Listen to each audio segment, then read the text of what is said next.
Punjabi audio book ਸੁਣ ਰਹੇ ਸਾਰੇ ਸਰੋਤਿਆਂ ਨੂੰ ਫਤਿਹ ਅੱਜ ਕਰਦੀ ਹਾਂ ਜੀ। ਵਾਹਿਗੁਰੂ ਜੀ ਕਾ ਖਾਲਸਾ, ਵਾਹਿਗੁਰੂ ਜੀ ਕੀ ਫਤਿਹ। ਤੇ ਸਿੱਖ ਵੀ ਨਿਕਲਿਆ ਗਿਆ ਭਾਗ 13ਵਾਂ। ਸਿੱਖ ਜਰਾਇਮ ਪੇਸ਼ਾ ਕੌਮ, ਇਹਨਾਂ ਦੀ ਇੱਜ਼ਤ ਨਾ ਪਹਿਲਾਂ ਸੀ ਨਾ ਹੁਣ ਹੈ। ਗਿਆਨੀ ਕਰਤਾਰ ਸਿੰਘ ਦੇ ਮੇਰੇ ਮਾਮੇ ਨਾਲ ਬਹੁਤ ਚੰਗੇ ਸਬੰਧ ਸਨ।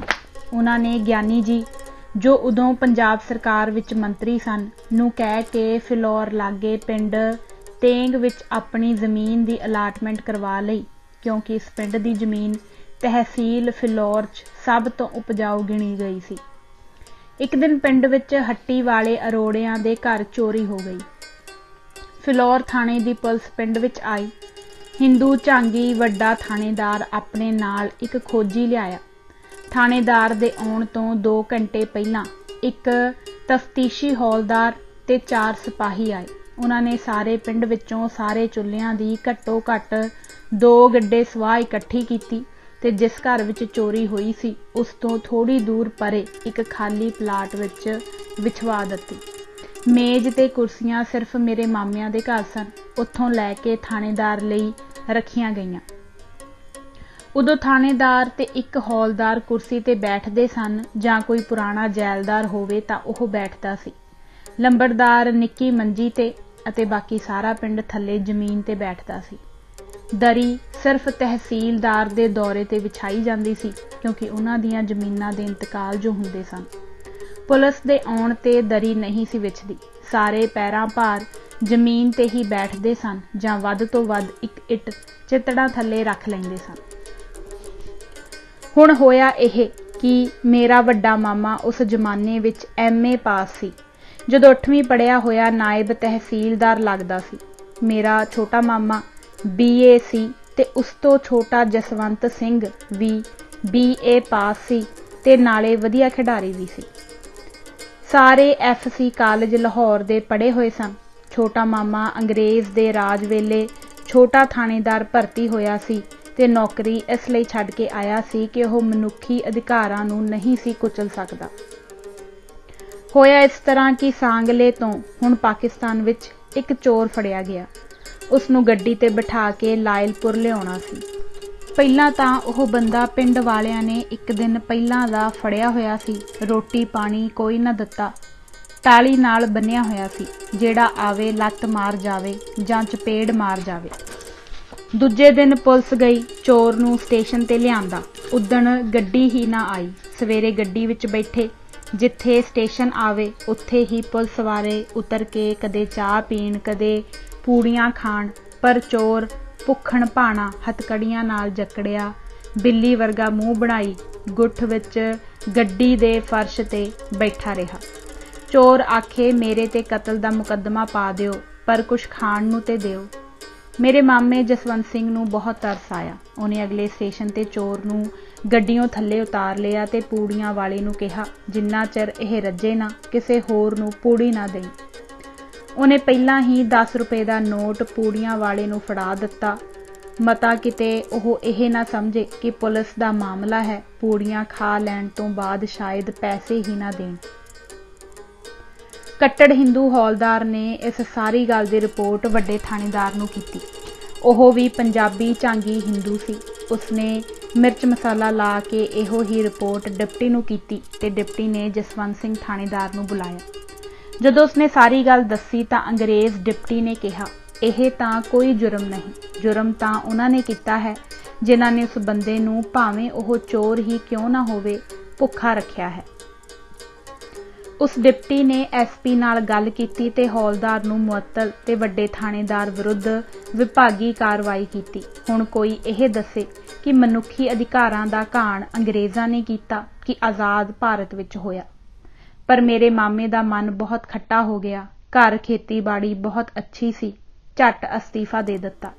ਜਦੋਂ ਲੋਕਾਂ ਨੂੰ ਸੰਗਮਰਮਰ ਕਹਿਣਾ ਨਹੀਂ ਸੀ ਆਉਂਦਾ ਤੇ ਇਸ ਨੂੰ ਸੰਖ ਮਲਮਲ ਕਹਿੰਦੇ ਹੁੰਦੇ ਸਨ, ਉਦੋਂ ਮੇਰੇ ਨਾਨਕਿਆਂ ਦੇ ਫਰਸ਼ ਤੇ ਚੁਗਾਠਾਂ ਵਧੀਆ ਸੰਗਮਰਮਰ ਦੀਆਂ ਸਨ। ਇਸ ਤਰ੍ਹਾਂ ਦਾ ਰਹਿ ਚੁੱਕਾ ਥਾਣੇਦਾਰ ਹੁਣ ਭਾਰਤ ਵਿੱਚ ਆ ਚੁੱਕਾ ਸੀ। ਉਹ ਭੁੱਲ ਗਿਆ ਸੀ ਕਿ ਉਹ ਮਾਂ ਮਰ ਗਈ ਜਿਹੜੀ ਦਹੀਂ ਨਾਲ ਟੁੱਕ ਦਿੰਦੀ ਹੁੰਦੀ ਸੀ।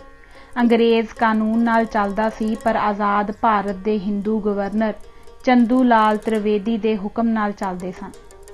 फिलौर दे पिंड तेंग विच पुलसियां वल्लों इकट्ठी कीती गई चुल्हिਆਂ ਦੀ ਸਵਾਹ ਜ਼ਮੀਨ ਤੇ ਵਿਛਾਈ गई। ਸਾਰਿਆਂ ਨੂੰ 4-4 ਦੀਆਂ ਟੋਲੀਆਂ ਵਿੱਚ ਜ਼ਮੀਨ ਤੇ ਵੱਖਰੇ ਵੱਖਰੇ ਬਿਠਾਇਆ ਗਿਆ। ਫਿਰ ਇੱਕ ਸਿੱਖ ਦਾ ਹੱਥ ਦੂਜੇ ਸਿੱਖ ਦੇ ਪਰਲੇ ਮੋਢੇ ਤੇ, ਦੂਜੇ ਦਾ ਹੱਥ ਤੀਜੇ ਦੇ ਪਰਲੇ ਮੋਢੇ ਤੇ, ਤੀਜੇ ਦਾ ਹੱਥ ਚੌਥੇ ਦੇ ਪਰਲੇ ਮੋਢੇ ਤੇ ਰਖਵਾ ਕੇ ਪੰਜਾਲੀ ਵਿੱਚ ਜੁੱਤੇ ਬੋਲਦਾਂ ਵਰਗੀ ਹਰਨਾੜੀ ਜਹੀ ਬਣਾ ਦਿੱਤੀ ਤੇ ਉਹਨਾਂ ਨੂੰ ਸਵਾਹ ਤੇ ਚੱਲਣ ਲਈ ਹੁਕਮ ਦਿੱਤਾ ਗਿਆ। ਜਦੋਂ 4 ਸਿੱਖ ਸਵਾਹ ਤੇ ਤੁਰਦੇ ਤਾਂ ਉਹਨਾਂ ਦੇ ਪੈਰਾਂ ਦੀ ਜਾਂਚ ਉਹ ਖੋਜੀ ਕਰਦਾ ਜਿਹੜਾ ਵੱਡਾ ਥਾਣੇਦਾਰ ਚੋਰੀ ਦਾ ਪਤਾ ਲਾਉਣ ਲਈ ਆਪਣੇ ਨਾਲ ਲਿਆਇਆ ਸੀ। ਉਹ ਕੋਈ ਪ੍ਰਵਾਨਿਤ ਖੋਜੀ ਨਹੀਂ ਸੀ ਤੇ ਨਾ ਹੀ ਉਹਨੂੰ ਕੋਈ ਕਾਨੂੰਨ ਵੱਲੋਂ ਮਾਨਤਾ ਸੀ। ਇਸ ਤਰ੍ਹਾਂ ਦੇ ਖੋਜੀ ਉਦੋਂ ਬਥੇਰੇ ਤੁਰੇ ਫਿਰਦੇ ਸਨ, ਪਰ ਅਦਾਲਤਾਂ ਇਹਨਾਂ ਨੂੰ ਕੋਈ ਮਾਨਤਾ ਨਹੀਂ ਸਨ ਦਿੰਦੀਆਂ। ਉਹ ਖੋਜੀ 4.5 ਫੁੱਟ ਦੀ ਬਾਂਸ ਦੀ ਸੋਟੀ ਲੈ ਕੇ ਹਰਨਾੜੀ ਦੇ ਮਗਰ ਮਗਰ ਤੁਰਦਾ ਤੇ ਸੰਨ ਤੇ ਨੱਪੇ ਹੋਏ ਖੁਰੇ ਨਾਲ ਮਿਲਾ ਕੇ ਪੈਰਾਂ ਦੇ ਨਿਸ਼ਾਨ ਵੇਖਦਾ ਕਿ ਕਿਤੇ ਇਹਨਾਂ ਚੋਹਾਂ ਵਿੱਚੋਂ ਕੋਈ ਚੋਰ ਤਾਂ ਨਹੀਂ। ਮੇਰੇ ਚਾਰੇ ਮਾਮੇ ਮਹਿੰਦਰ ਸਿੰਘ MA, ਕਰਮਜੀਤ ਸਿੰਘ BA, ਜਸਵੰਤ ਸਿੰਘ ਸਾਬਕਾ ਥਾਣੇਦਾਰ ਤੇ ਖੇਤੀ ਕਰਨ ਵਾਲੇ ਸ਼ਾਂਤਾ ਸਿੰਘ ਨੂੰ ਵੀ ਹਰਨਾੜੀ ਬਣਨ ਦਾ ਹੁਕਮ ਦਿੱਤਾ ਗਿਆ। ਮੇਰੇ ਥਾਣੇਦਾਰ ਮਾਮੇ ਨੇ ਕਿਹਾ, ਮਾਲਕ ਸਾਹਿਬ, ਮੈਂ ਵੀ ਤੁਹਾਡੇ ਮਹਿਕਮੇ ਵਿੱਚ ਰਿਹਾ ਹਾਂ। ਅਜੇ ਇਹ ਗੱਲ ਮੇਰੇ ਮਾਮੇ ਦੇ ਮੂੰਹ ਵਿੱਚ ਹੀ ਸੀ ਕਿ ਹਿੰਦੂ ਝਾਂਗੀ ਵੱਡੇ ਥਾਣੇਦਾਰ ਨੇ ਕਿਹਾ, ਚੁੱਪ ਕਰ ਓਏ ਸਿਖੜੇ ਦਿਆ ਪੁੱਤਰਾ, ਜ਼ਬਾਨ ਖਿੱਚ ਲਾਂਗਾਈ ਓਏ। ਬੰਦੇ ਦਾ ਪੁੱਤਰ ਬਣ ਕੇ ਸਵਾਹ ਤੇ ਤੁਰ, ਨਹੀਂ ਤਾਂ ਦਾੜੀ ਪੁੱਟ ਕੇ ਹੱਥ ਫੜਾ ਦੇ ਸਾਂ। ਨਿੱਕੀ ਮੰਜੀ ਤੇ ਬੈਠੇ ਤੇਗ ਪਿੰਡ ਦੇ ਲੰਬੜਦਾਰ ਨੇ ਕਿਹਾ, ਮਾਲਕ ਸਾਹਿਬ, ਸਰਦਾਰ ਜਸਵੰਤ ਸਿੰਘ ਵੀ ਤੁਹਾਡੇ ਵਾਂਗ ਹੀ ਥਾਣੇਦਾਰ ਰਿਹਾ ਹੈ ਤੇ ਬੜਾ ਇੱਜ਼ਤਦਾਰ ਆਦਮੀ ਹੈ। ਇਹ ਚਾਰੇ ਭਰਾ ਬੜੇ ਵੱਡੇ ਅਲਾਟੀ ਹਨ ਤੇ ਸਾਰੇ ਤੇਂਗ ਪਿੰਡ ਵਿੱਚ ਸਭ ਤੋਂ ਜ਼ਿਆਦਾ ਜ਼ਮੀਨ ਇਹਨਾਂ ਕੋਲ ਹੀ ਹੈ। ਮਲਕ ਨੇ ਬੈਂਤ ਦਾ ਸੋਟਾ ਜਿਹੜਾ ਉਹਦੇ ਕੁੱਲੇ ਵਾਲੀ ਪੱਗ ਦੇ ਲਾਗੇ ਮੇਜ਼ ਦੇ ਨਾਲ ਹੀ ਟਿਕਾ ਕੇ ਰੱਖਿਆ ਹੋਇਆ ਸੀ ਚੁੱਕਿਆ ਤੇ ਤਾੜ ਕਰਦਾ ਲੰਬੜਦਾਰ ਦੇ ਮੋਰਾਂ ਵਿੱਚ ਮਾਰਿਆ ਤੇ ਹੁਕਮ ਦਿੱਤਾ, ਚੱਲ ਉੱਠ, ਤੂੰ ਵੀ ਸਵਾਹ ਤੇ ਤੁਰ, ਲੰਬੜਦਾਰ ਚੋਰੀਆਂ ਨਹੀਂ ਕਰੇਂਦੇ। ਧੀ ਆਵੇ ਦੇ ਟੁਰ ਪੈਂਦੇ ਨੇ ਮਤਾ ਦੇਣ। ਜਿਹੜੇ ਚਵਲ ਸਿੱਖ ਅੱਜ ਇਹ ਕਹਿੰਦੇ ਹਨ ਕਿ ਸੰਤ ਭਿੰਡਰਾਂਵਾਲੇ ਤੋਂ ਪਹਿਲਾਂ ਸਿੱਖਾਂ ਦੀ ਬੜੀ ਇੱਜ਼ਤ ਹੁੰਦੀ ਸੀ, ਮੈਂ ਉਹਨਾਂ ਸਿੱਖਾਂ ਨੂੰ ਪੁੱਛਣਾ ਚਾਹੁੰਦਾ ਹਾਂ ਕਿ ਇਹ ਗੱਲ ਕਦੋਂ ਦੀ ਹੈ? ਆਜ਼ਾਦੀ ਤੋਂ ਬਾਅਦ ਤਾਂ ਇਹ ਇੱਜ਼ਤ ਸੀ ਜਿਹੜੀ ਮੈਂ ਦੱਸੀ ਹੈ। ਜੇ ਪੜ੍ਹੇ ਲਿਖੇ ਪਰਿਵਾਰਾਂ ਦੀ ਇੰਨੀ ਦੁਰਦਸ਼ਾ ਸੀ ਤਾਂ ਫਿਰ ਆਮ ਬੰਦੇ ਦਾ ਕੀ ਹਾਲ ਹੋਵੇਗਾ? ਲੱਭੋ ਕੋਈ ਸਿੱਖ ਪਰਿਵਾਰ ਜਿਸ ਵਿੱਚ ਭਲੇ ਜ਼ਮਾਨੇ ਵਿੱਚ ਕੋਈ ਇੰਨਾ ਪੜ੍ਹਿਆ ਲਿਖਿਆ ਤੇ ਵਧੀਆ ਪਰਿਵਾਰ ਹੋਵੇ ਜਿੰਨਾ ਮੇਰੇ ਮਾਮਿਆਂ ਦਾ ਸੀ। ਮੈਂ ਇਸ ਕਰਕੇ ਨਹੀਂ ਕਹਿੰਦਾ ਕਿ ਉਹ ਮੇਰੇ ਮਾਮੇ ਸਨ, ਉਹਨਾਂ ਦਾ ਰੁਤਬਾ ਮੈਂ ਉੱਪਰ ਲਿਖਿਆ ਹੈ, ਕੋਈ ਚੈਲੰਜ ਕਰਕੇ ਵਿਖਾਵੇ। ਮੇਰਾ ਮਾਮਾ ਜਸਵੰਤ ਸਿੰਘ ਵੀ ਤਾਂ ਪੁਲਿਸ ਦੀ ਭਾਸ਼ਾ ਵਿੱਚ ਵੱਡੇ ਥਾਣੇਦਾਰ ਮਲਿਕ ਦਾ ਪੇਟੀ ਬੰਨ ਭਾਈ ਸੀ, ਪਰ ਇੱਕ ਫਰਕ ਸੀ, ਚੰਦੂ ਲਾਲ ਤ੍ਰਿਵੇਦੀ ਦੇ ਹਿਸਾਬ ਨਾਲ ਉਹ ਸਿੱਖ ਸੀ ਤੇ ਹਰ ਸਿੱਖ ਸ਼ੱਕੀ ਸੀ। ਜਦੋਂ ਹਰ ਸਿੱਖ ਸ਼ੱਕੀ ਸੀ ਤਾਂ ਸਿੱਧੀ ਗੱਲ ਹੈ ਕਿ ਹਰ ਹਿੰਦੂ ਸ਼ੱਕੀ ਨਹੀਂ ਸੀ।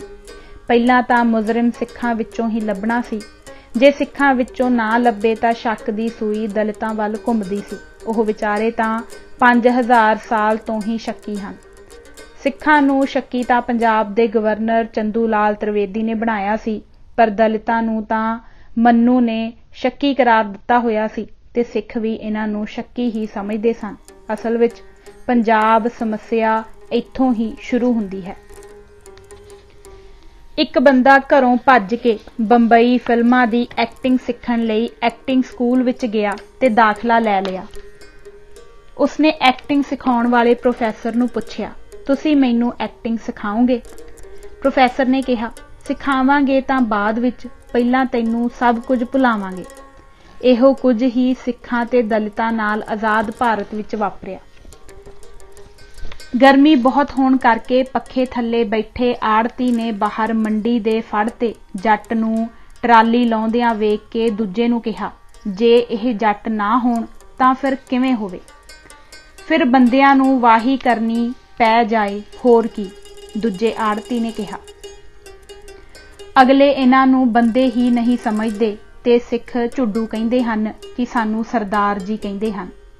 इन्हां नूं लालियां महाजनां दा सरदार जी कहना उसे तरह है जिवें कई वार खोते नूं थाणेदार ते अन्ने नूं सूरमा सिंह कहा जांदा है, जां हर बिहारी ते यूपी दे रहण वाले नूं भईया कहा जांदा है, जिसका मतलब हुंदा है भरा। माल दा सारा महकमा लगभग मुसलमानां दे राज तो लैके हुण तक हिंदुआं दे हत्थ विच रिहा है। तिन्नां आनिਆਂ दे पटवारी नूं 40 किल्लियां वाले सिख तो पकौड़े ते शराब दी बोतल मंगवाउंदिਆਂ नूं मैं कई वार आप वेख्या है, सगों मैं आप भी कई वार लिया के दित्ती है ते ओह भी अपनी ही जमीन दी फर्द लैण वास्ते। साडे पिंड दी जमीन एक बार इंप्रूवमेंट ट्रस्ट वालों एक्वायर करन दी अफवाह उड़ गई। पिंड दे सरपंच लंबड़दार ते होर ठीक ठाक 7-8 जिमीदारां नाल मैं भी महकमा टाउन प्लैनिंग दे दफ्तर गया। सरपंच लंबड़दार ਅਤੇ ਮੈਨੂੰ पता करन लई अंदर भेजिया गया तां पुछदे करदे असी ड्राइंग सैक्शन विच जाके नवीं बनी स्कीम बारे पुछया तां एक बाऊ अपनी कुर्सी तो उठिया ते सानू धक्क के दरवाजों बाहर लै आया। फिर उसने कहा, तुहाडा अंदर होण दा इरादा तां नहीं, तुसी इत्थे आ किवें गए? उसने उत्थे खड़े चपड़ासी नूं बड़ा डांटिया ते चपड़ासी साडे ते वार पिया। तुसा किधर मूँह चक्किया बई?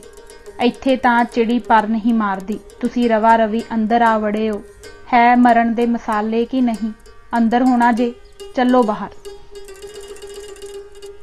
ਜਿਹੜੀ ਗੱਲ ਅਸੀਂ ਮਹਿਕਮੇ ਵਿੱਚੋਂ ਪਤਾ ਕਰਨ ਗਏ ਸੀ ਉਹ ਕੋਈ ਗੁਪਤ ਨਹੀਂ ਸੀ, ਅਖਬਾਰ ਵਿੱਚ ਪਹਿਲਾਂ ਹੀ ਆ ਚੁੱਕੀ ਸੀ ਤੇ ਉੱਥੋਂ ਹੀ ਸਾਨੂੰ ਪਤਾ ਲੱਗੀ ਸੀ। ਫਿਰ ਇਸ ਕਿਸਮ ਦੀਆਂ ਸਕੀਮਾਂ ਨੂੰ ਜਨਤਕ ਥਾਵਾਂ ਤੇ ਚਿਪਕਾਇਆ ਜਾਂਦਾ ਹੈ, ਜਿਵੇਂ ਤਹਿਸੀਲ, ਡੀਸੀ ਦਫ਼ਤਰ, ਮਿਊਨਿਸਪਲ ਕਮੇਟੀ ਦੇ ਦਫ਼ਤਰ ਵਗੈਰਾ।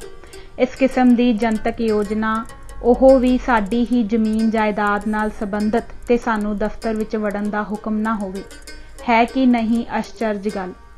सरपंच ने धक्का मार के चपड़ासी नूं परां कीता ते बाऊ नूं जा कालरों फड़िया जिहड़ा सानू बाहर कढवा के आप अपनी कुर्सी ते जा बैठा सी। असा कहा, तेरा अफसर किहड़ा है, सानू मिला। उसनूं कालर तो फड़ के ही असी सुपरिटेंडेंट दे कमरे विच लै गए, जिहड़ा सारा दफ्तर लंघ के अखीर ते कैबिन विच बैठा सी। दफ्तर सुपरिटेंडेंट ने कहा, तुसा मैनू मिलना सी?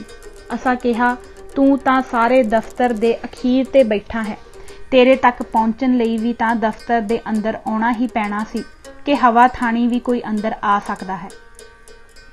असां उसनूं पुछया, यह दफ्तर फौज दा है कि इत्थे फौजी नक्शे बनदे हन जां असला तैयार हुंदा है? यह दस, असी पाकिस्तान दे जासूस हाँ? साडी जमीन एक्वायर होवे ते असी ओदा पता भी नहीं कर सकते। बकायदा पुलिस आई ते यह मामला सानू सच्चा ते उस क्लर्क नूं झूठा करार दे के हल होया, पर जमीन दी की स्कीम तैयार हुई है इसका पता सानू फिर भी ना लग्या। जदों मैं 5वीं क्लास विच पढ़दा सां तां स्कूल दीयां बहुत सारियां घटनावां मैनू हुण भी ज्यों दी त्यों याद हन। मेरे स्कूल दा नां सनातन धर्म हाई स्कूल बस्ती 9 जलंधर सी। इस दे नां तो ही पता लगदा है कि यह कट्टड़ महाशियां दा स्कूल सी। सन 1956 तो 1957 विच कोई बहुते स्कूल भी नहीं सन हुंदे। मेरा किसान परिवार स्कूल दे मास्टरां दे घर कोई ना कोई चीज़ घल्ली रखदा। कदे किसे मास्टर दे घर मकई दीयां छल्लियां, मकई जां कणक दा आटा, किसे दे घर गन्ने, किसे दे घर साग ते मक्खण। यह सारा कुछ इस करके किया जाता सी कि मास्टर मैनू चंगी तरह पढ़ाउण ते मारन भी ना। शायद इसे करके ही मैनू क्लास का मॉनीटर बना दिता गया सी, नहीं तो मैं एडा लायक नहीं सा। यह छल्लियां गन्नियां दा ही असर सी कि स्कूल दीयां मास्टराणियां मैनू अपनी गोदी विच बिठा के रोटी खवा देंदियां सन। जदों किसी मास्टर नूं जिहड़ी चीज़ की लोड़ हुंदी मेरे हत्थ सुनेहा घल दिंदे ते दूजे दिन ओहो ही चीज़ उन्हां दे घर पहुँच जांदी। मैनू कदे कुट नहीं सी पई, पर मेरे सामने दूजियां मुंडियां नूं पैंदी कुट चेते करके हुण भी मेरे हड्ड दुखन लग पैंदे हन। उस स्कूल विच सिखां दे कोई 30 कुछ मुंडे होणगे। मास्टरां ने उन्हां सारियां दा साझा नां जुंडे रखिया होया सी। जदों कुर्सी छावें मंगाउणी हुंदी तां मास्टर लागों तुरे जांदे किसे सिख मुंडे नूं कहिंदे, ओए जुंडे जा ओ कुर्सी लिया के छावें रख। ਉਹ ਮੁੰਡਾ ਬੜਾ ਖੁਸ਼ ਹੋ ਜਾਂਦਾ ਤੇ ਕੁਰਸੀ ਚੁੱਕ ਲਿਆਂਦਾ। ਬੱਚੇ ਤਾਂ ਮਾਸਟਰ ਦਾ ਆਖਿਆ ਹੋਇਆ ਕੰਮ ਬੜੇ ਚਾਅ ਨਾਲ ਕਰਦੇ ਸਨ। ਕਦੇ ਭਾਰੀ ਚੀਜ਼ ਚੁੱਕ ਕੇ ਲਿਆਉਣੀ ਹੁੰਦੀ ਤਾਂ ਮਾਸਟਰ ਨੇ ਕਹਿਣਾ, ਓਏ ਜੁੰਡਿਓ, 2 ਜਾਣੇ ਤੁਸੀਂ ਚਲੇ ਜਾਓ ਤੇ ਰਮੇਸ਼ ਤੇ ਯਸ਼ ਤੁਸੀਂ ਵੀ ਜਾਓ ਤੇ ਮੇਜ਼ ਚੁੱਕ ਕੇ ਲਿਆਓ। ਸਾਡੇ ਮਾਸਟਰਾਂ ਦੀ ਨਜ਼ਰ ਵਿੱਚ ਸਾਰੇ ਸਿੱਖ ਮੁੰਡੇ ਜੁੰਡੇ ਸਨ ਤੇ ਅਸੀਂ ਬੇਵਕੂਫ ਸਭ ਕਾਸੇ ਤੋਂ ਬੇਖਬਰ ਬੜੇ ਖੁਸ਼ ਸਾਂ। ਜਦੋਂ ਅੰਗਰੇਜ਼ ਭਾਰਤ ਵਿੱਚ ਆਏ ਤਾਂ ਉਹਨਾਂ ਨੂੰ ਕਲਕੱਤੇ ਦੇ ਰਹਿਣ ਵਾਲੇ ਲੋਕਾਂ ਕੋਲੋਂ ਬੜੀ ਬਾਸ ਆਇਆ ਕਰੇ, ਕਿਉਂਕਿ ਬੰਗਾਲੀ ਹਰ ਵੇਲੇ ਮੱਛੀ ਖਾਂਦੇ ਹਨ ਤੇ ਮੱਛੀ ਖਾਣ ਵਾਲੇ ਕੋਲੋਂ ਮੱਛੀ ਵਰਗੀ ਬੋ ਜ਼ਰੂਰ ਆਉਂਦੀ ਹੈ। ਸ਼ਬਦ ਬੋ ਉੱਥੋਂ ਹੀ ਬਣਿਆ ਹੈ ਤੇ ਬੋ ਤੋਂ ਬਾਬੂ ਸ਼ਬਦ ਹੋਂਦ ਵਿੱਚ ਆਇਆ ਹੈ, ਕਿਉਂਕਿ ਅੰਗਰੇਜ਼ਾਂ ਦੇ ਭਾਰਤ ਆਉਣ ਤੋਂ ਪਹਿਲਾਂ ਕਿਸੇ ਵੀ ਡਿਕਸ਼ਨਰੀ ਵਿੱਚ ਬੋ ਜਾਂ ਬਾਬੂ ਸ਼ਬਦ ਨਹੀਂ ਮਿਲਦਾ। ਬਾਬੂ ਦਾ ਤਕਨੀਕੀ ਅਰਥ ਹੈ ਬੋ ਸਹਿਤ, ਪਰ ਕਿਉਂਕਿ ਬਾਬੂ ਸ਼ਬਦ ਹਕੂਮਤ ਕਰਨ ਵਾਲੇ ਅੰਗਰੇਜ਼ਾਂ ਦੇ ਮੂੰਹੋਂ ਨਿਕਲਿਆ ਸੀ, ਇਸ ਲਈ ਬੰਗਾਲੀਆਂ ਵਿੱਚ ਬੜਾ ਹਰਮਨ ਪਿਆਰਾ ਹੋ ਗਿਆ ਤੇ ਹੁਣ ਤਾਂ ਇੱਥੋਂ ਤੱਕ ਹੈ ਕਿ ਜੇ ਕਿਸੇ ਬੰਗਾਲੀ ਨੂੰ ਬਾਬੂ ਨਾ ਕਿਹਾ ਜਾਵੇ ਤਾਂ ਉਹ ਗੁੱਸਾ ਕਰਦਾ ਹੈ। ਸਿੱਖਾਂ ਦਾ ਸ਼ਬਦ ਸਰਦਾਰ ਜੀ ਵੀ ਅੱਜ ਕੱਲ੍ਹ ਇਸੇ ਸੰਦਰਭ ਵਿੱਚ ਹੀ ਹੈ, ਕਿਉਂਕਿ ਸਪਸ਼ਟ ਸਮਝ ਆਉਂਦੀ ਹੈ ਕਿ ਜਦੋਂ ਬਿਹਾਰ ਦੇ ਮਜ਼ਦੂਰ ਆਉਂਦੇ ਹਨ ਤਾਂ ਉਹ ਸਾਰੇ ਪੰਜਾਬੀਆਂ ਨੂੰ ਸਰਦਾਰ ਹੀ ਕਹਿੰਦੇ ਹਨ। ਕਈ ਬਿਹਾਰੀ ਭਈਏ ਕਿਸੇ ਹਿੰਦੂ ਦੇ ਕਾਰਖਾਨੇ ਲੱਗੇ ਹੁੰਦੇ ਹਨ। ਜੇ ਉਹਨਾਂ ਨੂੰ ਪੁੱਛੋ ਕਹਾਂ ਕੰਮ ਕਰਤੇ ਹੋ ਤਾਂ ਉਹ ਕਹਿੰਦੇ ਹਨ ਮਦਨ ਸਰਦਾਰ ਕੇ ਕਾਰਖਾਨਾ ਮੇਂ। ਇਸੇ ਤਰ੍ਹਾਂ ਹੀ ਯੂਪੀ ਤੇ ਬਿਹਾਰ ਦੇ ਸਾਰੇ ਲੋਕਾਂ ਨੂੰ ਭਈਆ ਸ਼ਬਦ ਬੜਾ ਵਧੀਆ ਲੱਗਦਾ ਹੈ। ਬਾਬੂ ਆਖਣ ਤੇ ਬੰਗਾਲੀ ਖੁਸ਼ ਹੁੰਦਾ ਹੈ। ਜੇ ਕਿਸੇ ਦਲਿਤ ਨੂੰ ਚੌਧਰੀ ਕਹਿ ਦਈਏ ਤਾਂ ਉਹਦੀ ਅੱਡੀ ਜ਼ਮੀਨ ਤੇ ਨਹੀਂ ਲੱਗਦੀ। ਬਿਲਕੁਲ ਇਸੇ ਤਰ੍ਹਾਂ ਹੀ ਸਿੱਖ ਨੂੰ ਸਰਦਾਰ ਜੀ ਕਹਿ ਦਿਓ ਤਾਂ ਉਹ ਫੁੱਲ ਜਾਂਦਾ ਹੈ, ਪਰ ਇਹ ਹੈ ਸਿਰਫ ਸੰਬੋਧਨ ਹੀ। ਇੱਕ ਸ਼ਹਿਰੀ ਸਿੱਖ ਬੜੀ ਬਹਿਸ ਕਰੇ, ਆਖੇ ਗੁਰੂ ਜੀ ਨੇ ਸਾਨੂੰ ਸਰਦਾਰ ਬਣਾਇਆ ਹੈ ਤੇ ਇਹ ਗੱਲ ਸਾਡੇ ਲਈ ਅੱਜ ਫਖਰ ਮਹਿਸੂਸ ਕਰਨ ਦੀ ਹੈ। ਕਰੀ ਜਾਓ ਫਖਰ, ਤੁਹਾਨੂੰ ਫਖਰ ਕਰਨ ਤੋਂ ਕੌਣ ਰੋਕਦਾ ਹੈ, ਪਰ ਰਾਜਪੁਰਿਓਂ ਅਗਾਹ ਲੰਘ ਜਾਓ, ਉੱਥੇ ਆਮ ਸੁਣਨ ਨੂੰ ਮਿਲਦਾ ਹੈ, ਓਏ ਸਰਦਾਰ ਬਹਿਨਚੋ ਕਹਾਂ ਘੂਮ ਰਹਾ ਹੈ, ਤੇਰੇ ਬਾਪ ਕੀ ਸੜਕ ਹੈ ਕਿਆ। ਕਈ ਵਾਰ ਕੰਨਾਂ ਵਿੱਚ ਇਹ ਆਵਾਜ਼ ਵੀ ਪੈਂਦੀ ਹੈ, ਓ ਸਰਦਾਰ ਸਾਲੇ ਲਾਈਨ ਮੇਂ ਖੜਾ ਹੋ। ਜਦੋਂ ਮੈਂ 6ਵੀਂ ਵਿੱਚ ਪੜ੍ਹਦਾ ਸਾਂ ਤਾਂ ਇੱਕ ਵੇਦ ਪ੍ਰਕਾਸ਼ ਨਾਂ ਦਾ ਨਵਾਂ ਮਾਸਟਰ ਪਹਿਲੇ ਦਿਨ ਹੀ ਸਾਡੀ ਕਲਾਸ ਵਿੱਚ ਆਇਆ। ਸਾਡੀ ਕਲਾਸ ਉੱਠ ਕੇ ਖਲੋ ਗਈ ਤੇ ਉੱਚੀ ਸਾਰਿਆਂ ਨੇ ਆਖਿਆ, ਨਮਸਤੇ ਮਾਸਟਰ ਜੀ। ਪਰ ਉਹਨੇ ਸਾਡੀ ਨਮਸਤੇ ਵੱਲ ਕੋਈ ਧਿਆਨ ਨਾ ਦਿੱਤਾ ਤੇ ਦਲਜੀਤ ਨਾਂ ਦੇ ਇੱਕ ਮੁੰਡੇ ਨੂੰ ਜੂੜੇ ਤੋਂ ਫੜ ਕੇ ਥੱਲੇ ਸੁੱਟ ਲਿਆ।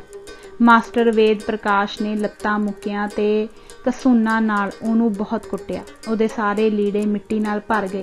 ਫਿਰ ਉਹਨੂੰ ਲੱਤਾਂ ਥੱਲਿਓਂ ਦੀ ਕੰਨ ਫੜਾ ਕੇ ਮੁਰਗਾ ਬਣਾ ਦਿੱਤਾ ਤੇ ਉਹਦੇ ਲੱਕ ਵਿੱਚ ਇੰਨੀਆਂ ਕੂਣੀਆਂ ਮਾਰੀਆਂ ਕਿ ਉਹ ਮੂੰਹ ਪਰਨੇ ਜ਼ਮੀਨ ਤੇ ਡਿੱਗ ਪਿਆ। ਫਿਰ ਮਾਸਟਰ ਵੇਦ ਪ੍ਰਕਾਸ਼ ਨੇ ਇੱਕ ਮੁੰਡੇ ਕੋਲੋਂ ਪਾਣੀ ਮੰਗਵਾਇਆ ਤੇ ਆਪਣੇ ਹੱਥ ਧੋਤੇ। ਪਹਿਲਾਂ ਵੀ ਸਾਰੇ ਮਾਸਟਰ ਜਦੋਂ ਕਿਸੇ ਸਿੱਖ ਦਾ ਜੂੜਾ ਫੜ ਕੇ ਹਿਲਾਉਂਦੇ ਸਨ ਤਾਂ ਹੱਥ ਜ਼ਰੂਰ ਧੋਂਦੇ ਸਨ। ਬਹੁਤ ਬਾਅਦ ਵਿੱਚ ਮੈਨੂੰ ਪਤਾ ਲੱਗਾ ਕਿ ਉਹ ਹੱਥ ਇਸ ਕਰਕੇ ਧੋਂਦੇ ਸਨ ਕਿਉਂਕਿ ਉਹ ਸਮਝਦੇ ਸਨ ਕਿ ਇਹਨਾਂ ਦੇ ਵਾਲ ਬਹੁਤ ਗੰਦੇ ਤੇ ਬਦਬੂਦਾਰ ਹੁੰਦੇ ਹਨ, ਇਸ ਲਈ ਜੂੜੇ ਨੂੰ ਪੁੱਟਣ ਤੋਂ ਬਾਅਦ ਹੱਥ ਧੋਣੇ ਜ਼ਰੂਰੀ ਸਨ। ਸਾਰੀ ਕਲਾਸ ਹੈਰਾਨ ਸੀ ਕਿ ਆਖਰ ਦਲਜੀਤ ਨੇ ਕੀਤਾ ਕੀ ਸੀ ਜਿਹਦੇ ਕਰਕੇ ਉਹਨੂੰ ਇੰਨੀ ਕੁੱਟ ਪਈ। ਦਲਜੀਤ ਬਹੁਤ ਹੀ ਭਲਾ ਮਾਨਸ ਤੇ ਸੰਜੀਦਾ ਮੁੰਡਾ ਸੀ। ਉਹਦੀ ਡਰਾਇੰਗ ਸਾਡੇ ਡਰਾਇੰਗ ਮਾਸਟਰ ਤੋਂ ਵੀ ਚੰਗੀ ਸੀ, ਜਾਂ ਕਹਿ ਲਓ ਕਿ ਉਹ ਇੱਕ ਕਲਾਕਾਰ ਸੀ। ਉਹਨੇ ਕਈ ਮਾਸਟਰਾਂ ਦੇ ਪੋਰਟਰੇਟ ਬਣਾ ਕੇ ਉਹਨਾਂ ਨੂੰ ਦਿਖਾਏ ਸਨ। ਘੋੜਾ, ਗਾਂ, ਕਾਰ ਤੇ ਇਸ ਤਰ੍ਹਾਂ ਦੀਆਂ ਕਈ ਹੋਰ ਚੀਜ਼ਾਂ ਦੇ ਚਿੱਤਰ ਬਣਾਉਣੇ ਉਹਦੇ ਖੱਬੇ ਹੱਥ ਦਾ ਕੰਮ ਸੀ। ਅੱਜ ਮੈਂ ਕਹਿ ਸਕਦਾ ਹਾਂ ਕਿ ਉਹ ਇੱਕ ਨਿੱਕਾ ਕਲਾਕਾਰ ਸੀ। ਇੱਕ ਦਿਨ ਬਹੁਤ ਸਾਰੇ ਮਾਸਟਰ ਸਟਾਫ ਰੂਮ ਵਿੱਚ ਬੈਠੇ ਸਨ। ਮੇਰੇ ਕੋਲੋਂ ਉਹਨਾਂ ਨੇ ਇੱਕ ਜੱਗ ਪਾਣੀ ਮੰਗਵਾਇਆ।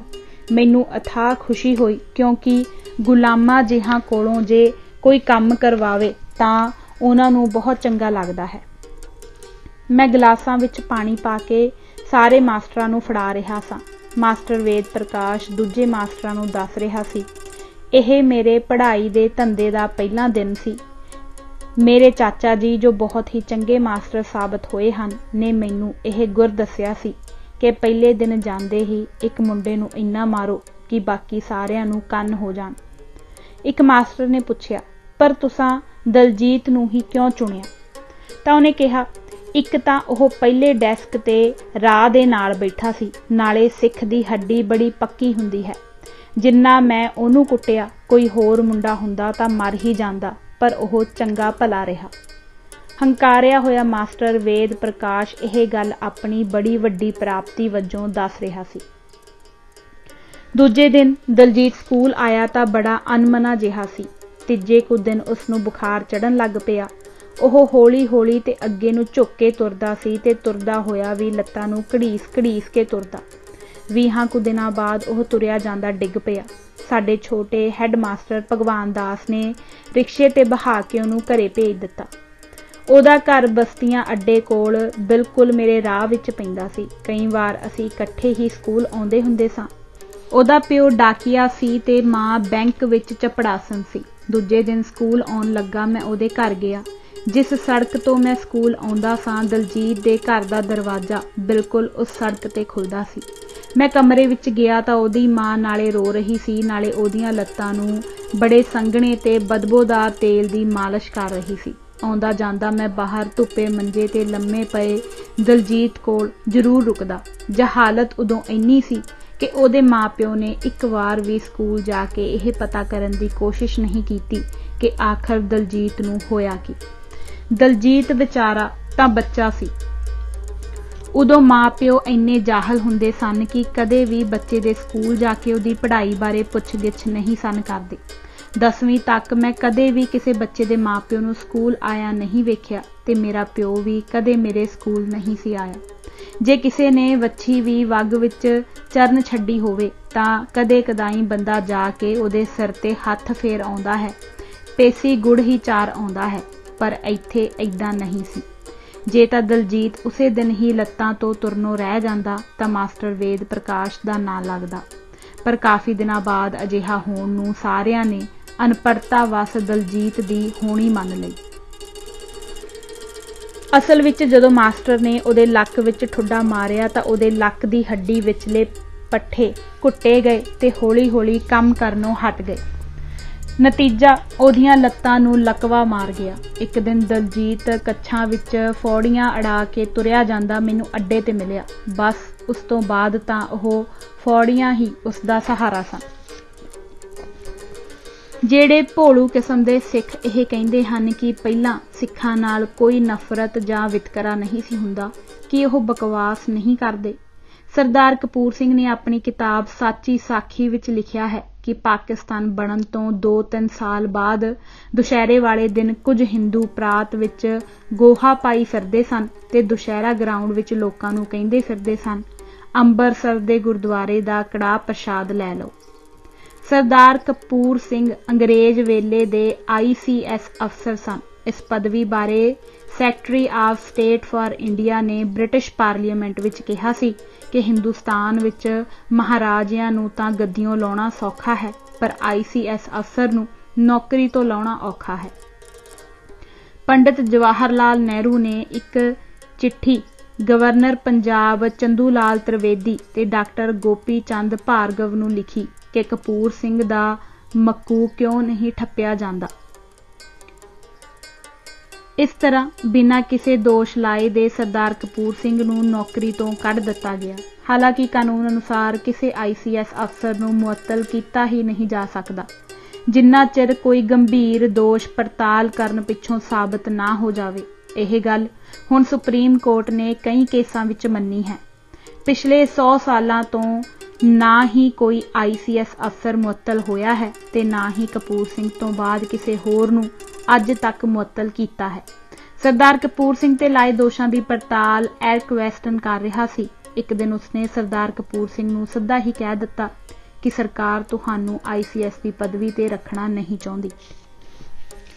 1965 ਵਿੱਚ ਸਰਦਾਰ ਗੁਰਨਾਮ ਸਿੰਘ ਨੇ, ਜਦੋਂ ਉਹ ਪੰਜਾਬ ਵਿਧਾਨ ਸਭਾ ਦੇ ਓਪੋਜੀਸ਼ਨ ਲੀਡਰ ਸਨ, ਇੱਕ ਚਿੱਠੀ ਉਸ ਵੇਲੇ ਦੇ ਪ੍ਰਧਾਨ ਮੰਤਰੀ ਲਾਲ ਬਹਾਦਰ ਸ਼ਾਸਤਰੀ ਨੂੰ ਲਿਖੀ ਕਿ ਹੁਣ ਜਦੋਂ ਸ਼੍ਰੀ ਰਘੂਪਤੀ ਕਪੂਰ ਦੇ ਕੇਸ ਵਿੱਚ ਫੈਸਲਾ ਹੋ ਗਿਆ ਹੈ ਕਿ ਸਰਕਾਰ ਕਿਸੇ ICS ਅਫਸਰ ਨੂੰ ਨਹੀਂ ਕੱਢ ਸਕਦੀ ਤਾਂ ਕਪੂਰ ਸਿੰਘ ਨੂੰ ਵੀ ਉਸਦੀ ਬਣਦੀ ਤਨਖਾਹ ਤੇ ਪੈਨਸ਼ਨ ਦੇ ਦਿੱਤੀ ਜਾਵੇ। ਤਾਂ ਉਸ ਚਿੱਠੀ ਦਾ ਉੱਤਰ ਲਾਲ ਬਹਾਦਰ ਸ਼ਾਸਤਰੀ ਨੇ ਇਉਂ ਦਿੱਤਾ, ਹਿੰਦ ਸਰਕਾਰ सरदार कपूर सिंह नूं कुਝ भी देण दिवाउण नूं तैयार नहीं। कड़ा कानून जो भी होवे सो होवे। सरदार कपूर सिंह दा कसूर सिर्फ इन्ना सी कि ओह सिख सी। एक होर वाकिया भी लिखणयोग है। मास्टर तारा सिंह दे केस दी पैरवी करन सरदार हुकम सिंह, सरदार दलीप सिंह कंग अते सरदार हरचंद सिंह बाजवा तिन्ने सिख लीडर शिमले गए हुए सन। उन्हां नूं श्री एन चैटरजी प्रसिद्ध वकील कहण लगे, पंजाब दे कुछ हिंदू इतने घटिया ते तंग दिल क्यों हन? मैनू हाईकोर्ट का जज GD खोसला कहता है कि तू हिंदू हो के मास्टर तारा सिंह की वकालत करन क्यों गया है? सिख तां बड़े कम्यूनल ते खतरनाक हन, यह तां मरे ही चंगे। किहड़ा सिख यह कह सकता है कि पहलां सिखां दी इज्जत हुंदी सी? जिस मास्टर तारा सिंह बारे यह गल कही गई है, इसे मास्टर ने ही जदों मुस्लिम लीग का झंडा वड्डिया सी तां हिंदुआं ने सर्बसम्मति नाल इस नूं अपना प्रधान चुन लिया सी, पर आज़ाद भारत विच अंब वांग चूप के परा मारिया। पाकिस्तान विचों उजड़ के आए सिखां नूं खास करके अते सब पंजाब दे सिखां नूं ही यों मन के कि यह जराइम पेशा कौम है, जितनी हो सके सख्ती इन्हां उत्ते कीती जावे।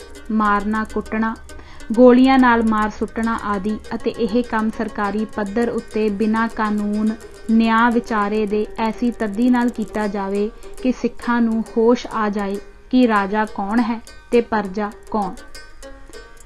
चंदू लाल त्रिवेदी, गवर्नर पंजाब, नवंबर 1947। यह सरदार कपूर सिंह किरत साची साखी चों लिखा गया है। एक मुलजिम जिस दियां अखां घुट के बधियां होईयां सन नूं chief judicial magistrate Shri Cheema अगे पेश किया गया।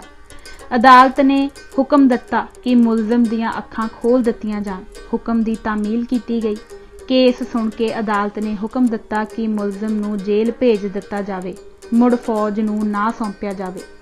एकदम एक जूनीयर कमीशनड अफसर अदालत विच घुस आया ते उसने स्पष्ट शब्दां विच मैजिस्ट्रेट नूं हिंदी विच कहा, गोली खाएगा कि रिमांड देगा। आराम कमरे विच अदालत दे जेल भेजण वाले हुक्म नूं पाड़ दिता गया ते उसनूं रिमांड विच बदल दिता गया। श्री चीमा ने सैशन जज अते डिप्टी कमिश्नर कोल शिकायत की ते उन्हां ने ब्रिगेडियर दे ध्यान विच यह मामला लिआंदा। ब्रिगेडियर ने अफसोस जाहिर किया, पर गल उत्थे दी उत्थे ही रही। पंजाब बारे सच, सफ़ा 278। लाल किताब बखाने यों, तेली बल्द पढ़ाया क्यों? पाकिस्तान क्यों ते किवें बनिया? की हो सकदा सी ते की नहीं हो सकदा सी? की कीता गया ते की नहीं कीता गया? एक पुराना ते खत्म हो चुका मुद्दा है ते बिल्कुल उसे तरह ही है जिमें पोस्ट ग्रैजुएट मैडिकल इंस्टीट्यूशनां विच मरीज दे मर जाण तो बाद डॉक्टर इकट्ठे होकर विचार करते हैं। कोई डॉक्टर कहता है कि जे आ दवाई देंदे तां फायदा हो सकदा सी, कोई कहता है इस दवाई का फायदा नहीं सी, एवें ही दित्ती गई। पर इन्हां गल्लां नाल मरे पए मरीज नूं कोई फायदा नहीं हुंदा। हाँ, अगों आउण वाले मरीज लई इन्हां गल्लां दा ध्यान रखिया जा सकदा है। इसे तरह ही पाकिस्तान तां बन गया ते नतीजे वजों सिख उजड़ गए। हुण पुराणियां गल्लां करन नाल पुराने जख्म तां उचड़ सकदे हन, फायदा नहीं हो सकदा। पंजाबी दी कहावत है, दुध ओदा जिहड़ा उबलण तो पहलां सांभ लवे। उबल चुके दुध दीयां गल्लां करनियां तां मन नूं कलेश देण बराबर है। हुण तां इह गल करिए कि जदों सिख उजड़ पुजड़ के कट्टी हुई पतंग वांग भारत वाले पासे आके डिगे तां भारत दी हिंदू सरकार ने सिखां दे स्वागत लई किवें तेल चोया। उस वेले दे पंजाब दे गवर्नर चंदू लाल त्रिवेदी ने एक सर्कुलर जारी करके सारे जिलिਆਂ दे डिप्टी कमिश्नरां नूं सावधान कीता कि पश्चिमी पंजाब विचों आउण वाले सिख जराइम पेशा लोक हन, इसलिए उन्हां दा ध्यान रखिया जावे। जे ओह यह कहंदा कि पश्चिमी पंजाब विचों आउण वाले सारे लोकां दा ध्यान रखिया जावे तां गल कुछ होर हुंदी, पर इस सर्कुलर दा तां सिद्धा मतलब यह सी कि सारे हिंदू तां भले मानस हन, पर सिख सारे ही बदमाश हन। भारती सरकार दी सिखां नूं यह पहली जी आयां नूं सी। इस तो बाद भी समय समय ते सिखां नूं आज़ादी दा निग दिता गया, पर उन्हां दीयां शिकायतां दा निपटारा करके नहीं, सगों यह निग छित्तर नाल दिता गया। पहलां तां जमीन की अलाटमेंट वेले अद्धी जमीन ही कट लई गई, फिर 50 किल्लियां तो वध वाली जमीन खो के मुजारियां नूं दे दित्ती गई। सारे 22 सूबे बोली के आधार ते बने, पर पंजाब नूं दो भाषी सूबा कहा गया। ਜਿਹੜੇ हिंदू नूं मंजी का उचारण नहीं सी आउंदा ते ओह हिंदी विच मांजी कहिंदा सी, उस हिंदू ने भी हिंदू लीडरां दे आखे लग के अपनी बोली हिंदू लिखवाई। सारी दुनिया दे देशां दे पाणियां दी वंड इक्को एक कानून रिपेरियन लॉ ऑफ वाटर नाल हुंदी है। भारत विच भी बाकी सूबियां लई इहो कानून वरतिया गया, पर पंजाब दे पाणियां दी वंड इस कानून नाल करन तों साफ इनकार कर दिता गया। इत्थों तक कि सुप्रीम कोर्ट विच दायर कीता केस भी वापस लै लिया गया। पंजाब दी राजधानी पंजाब नूं ना दित्ती गई, सगों धक्के नाल सतलुज यमुना लिंक नहर पुट्टण दी कोशिश कीती गई। जमीन ते एक होर सीलिंग 17 एकड़ दी मड़ दित्ती, जो हुण तक कायम है। शहरी वाही वालियां जमीनां ते भी अर्बन लैंड सीलिंग एक्ट ला दिता गया, जिस अनुसार 5 कनाल तो वध वाली जमीन 5 रुपए गज के हिसाब नाल सरकार ने लै लैनी सी। इस कानून ने भी 3 शहरां अमृतसर, जलंधर ते लुधियाना के किसानां दा लक तोड़ दिता। 1971 विच जमीनां ते आमदन टैक्स भी ला दिता गया, जिहड़ा अज तक अमरीका ते होर विकसित देशां ने भी नहीं लाया। 1984 विच दिल्ली विच सिखां नाल जग्गों तेरहवीं हुई। इंदिरा गांधी दे 2 सिखां हत्थों मारे जाण तो बाद नादर शाह वांग ही सिख कतलेआम दा हुक्म दिता गया, जो 7 अक्तूबर तक चलिया। यह कतलेआम एक पासड़ सी ते किसी सिख ने अगों उंगली नहीं चुकी। जे 1984 दे कतलेआम वेले KPS गिल, बेअंत सिंह, जीता खब्बू, सुरजीत सिंह बरनाला ते प्रकाश सिंह बादल वर्गा कोई होर भारती सपूत भी भीड़ दे टहे चढ़ जांदा तां मच्छरी हुई भीड़ ने इन्हां पेमी दे नियाणिਆਂ नूं भी फूक देना सी। देश दे राष्ट्रपति ਗਿਆਨੀ ਜੈਲ ਸਿੰਘ ਨੂੰ ਤਾਂ सिख होण कारण ਉਹਦੀ कार वट्टियां नाल भन्न के दाखू दाना भी दिता गया सी, पर फिर भी इस साके दा नां दिल्ली दंगे रखिया गया। दंगा तां ओह हुंदा है जिथे 2 तरह आपस विच लड़न। कोई दस्से कि उन्हां दिनां विच कोई हिंदू भी किसी सिख हत्थों मारिया गया सी। फिर यह दिल्ली दंगे किवें होए? इसदा नां तां सिखां दा कतलेआम रखिया जाना चाहिदा सी। जे किसी पीड़ित सिख नूं 4 छिल्लड़ मुआवजे दे भी दिते गए तां नां रखिया दिल्ली दंगा पीड़ित। इस तरह यह कह के विचारे मजलूमां नूं बराबर दे कसूरवार बना दिता गया, जिहड़ा कि अग्गों लिखे जाण वाले इतिहास विच भी इसे तरह ही लिखिया ते पढ़िया जावेगा। इसे तरह ही पंजाब विच फौज, BSF ते CRPF दे फौजियां ने थाणियां विच फड़ फड़ के लिआंदियां बीबियां नाल बलात्कार कीते ते बेकसूर सिखां दीयां दाड़ियां पुट के उन्हां नूं जलील कीता। नाले सिख नौजवानां दा लभ लभ के शिकार कीता। यह कुछ करन वालियां नूं ਜਿਹੜੀਆਂ तनखाहां ते सहूलतां दित्तियां, ਉਹਦਾ बिल भी पंजाब नूं ही भेजिया गया। फिर अधीनगी सहित तरले कढ़ण दी वारी आ गई कि किरपा करके यह खर्चा माफ कर दिता जावे। पंजाबी प्रधान मंत्री I.K. गुजराल ने इन्हां झुड्डू अकालियां नूं बेवकूफ बना के ते आप दाता बन के 8700 करोड़ रुपए का वह खर्चा टिटका टिटका के मुआफ किया।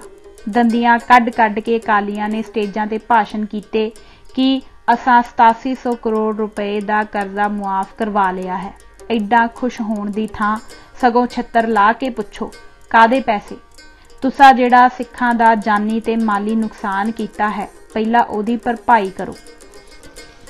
इन्हां ने गुजराल नूं यह क्यों ना पुछिया, भई असी तुहानूं आख्या सी कि तुसी टुटे टुटे थाणेदारां नूं जिहड़े पहलां साइकलां ते धक्के खांदे फिरदे सन जां वध तो वध स्कूटर जां मोटरसाइकल ते हुंदे सन, उन्हां नूं चमचमाउंदियां रंग बरंगियां जिप्सियां दिओ ते फिर ओह लब्बड़ कट्टे उन्हां जिप्सियां ते चढ़ के सिख बच्चियां दा शिकार खेडण। असां तुहानूं आख्या सी भई हौलदार जो ASI बनन दे काबिल भी नहीं सन, उन्हां नूं SSP बना दिओ ते पहलां नालों 8 गुणा वध तनखाह ते सहूलतां दिओ।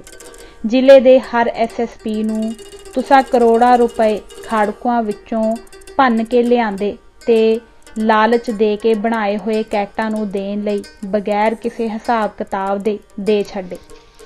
ਇਹ ਪੈਸੇ ਹੁਣ ਅਸੀਂ ਕਿਉਂ ਦਈਏ? ਅਸਾਂ ਆਪਣੀ ਕੁੜੀ ਦੇ ਵਿਆਹ ਤੇ ਤੁਹਾਡੇ ਕੋਲੋਂ ਕਰਜ਼ਾ ਲਿਆ ਸੀ, ਜਿਹੜਾ ਵਿਆਜ ਸਮੇਤ ਵਾਪਸ ਕਰੀਏ। ਨਹੀਂ ਦੇਣੀ ਅਸਾਂ ਦੁਆਨੀ ਵੀ। ਪਰ ਇਹ ਗੋਲੇ ਕਬੂਤਰ ਸਗੋਂ ਖੁਸ਼ ਹੋ ਕੇ ਸਟੇਜਾਂ ਤੇ ਇਹ ਗੱਲ ਬੜੇ ਫਖਰ ਤੇ ਬਹਾਦਰੀ ਨਾਲ ਦੱਸਦੇ ਹਨ। ਅੱਗੇ ਜਿਹੜੀ ਭੇਡ ਰੂਪੀ ਸੰਗਤ ਬੈਠੀ ਹੁੰਦੀ ਹੈ, ਉਹ ਜੈਕਾਰੇ ਛੱਡਦੀ ਨਹੀਂ ਥੱਕਦੀ। ਲੱਖ ਲਾਹਨਤ ਹੈ ਇਹੋ ਜਿਹੇ ਜੈਕਾਰੇ ਛੱਡਣ ਵਾਲੇ ਬਾਂਦਰਾਂ ਦੇ।